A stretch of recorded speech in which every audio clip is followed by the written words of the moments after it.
নমস্কার, আমার নাম আহেলি সরকার। আগামী 25শে বৈশাখ অর্থাৎ 9 মে রবীন্দ্রনাথ ঠাকুরের জন্মজয়ন্তী উপলক্ষে আমি একটি কবিতা বলব।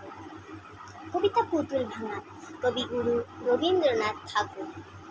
7-8-27 আমি বলেছিলেন বলে গুরু মশাই আমার পরে উঠল রাগে জ্বলে।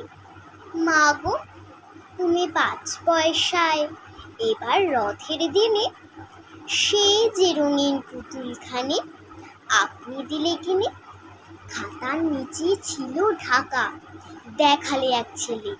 গুরু মশাই রেগে মেগে ভেঙেই দিলেন ফেলে। বললেন, তোর দিন রাতের কেবল যত খেলা, একটু তোর মন বসে না পড়াশোনার বেলা। মা গো, আমি জানাই কাকে, ওর কি গুরু আছে? আমি যদি নালিশ করি এক্ষুনি তার কাছে।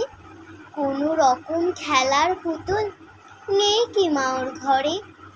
সত্যি কি ওর একটু মন নেই পুতুলের পরে? সকাল সাজি তাদের নিয়ে করতে গিয়ে খেলা, কোনো পড়াই করেননি কি কোনো রকম হেলা?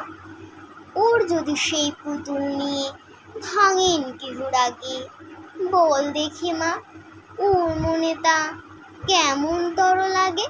নমস্কার।